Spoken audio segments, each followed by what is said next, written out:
Les futures régions, 14 au lieu de 22. Toutes conservent l'ensemble de leur département, mais certaines sont associées.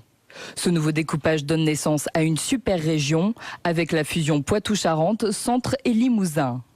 Autre mariage inattendu, la Picardie avec la Champagne-Ardenne. La Bretagne, elle, conserve ses frontières actuelles alors qu'elle espérait récupérer le département de la Loire-Atlantique. Il fallait faire une grande région, vrai. Il ne faut pas laisser la Bretagne d'un côté, les Pays de Loire de l'autre sans toucher à rien. Vous êtes déçus? Oui. Bah forcément, c'est la capitale de la Bretagne. Bah, ah là là, les petits-enfants. Alors, où est le château de la Bretagne?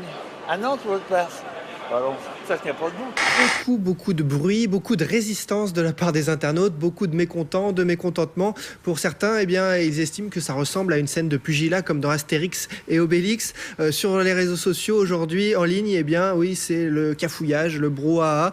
Ce n'est pas ce que j'ai sur ma carte, la Normandie. Oui, tout le monde est un petit peu perdu ce soir. En Inde, ce matin, des centaines de femmes manifestent après le viol et le meurtre de 2 adolescentes mercredi dernier. Elles étaient sorties de nuit pour aller aux toilettes dans les champs parce qu'il n'y en avait pas chez elles. Elles ont été violées par 5 hommes puis pendues. La police locale a alors refusé d'aider à retrouver les coupables parce qu'elles appartenaient à une basse caste. Des coupables présumés finalement arrêtés, mais après seulement la mobilisation de tout un village. Une vue de la South Bank Tower de Londres. Plus de 150 mètres de haut et 7 hommes, James Kingston, 24 ans, qui va réaliser un défi vertigineux.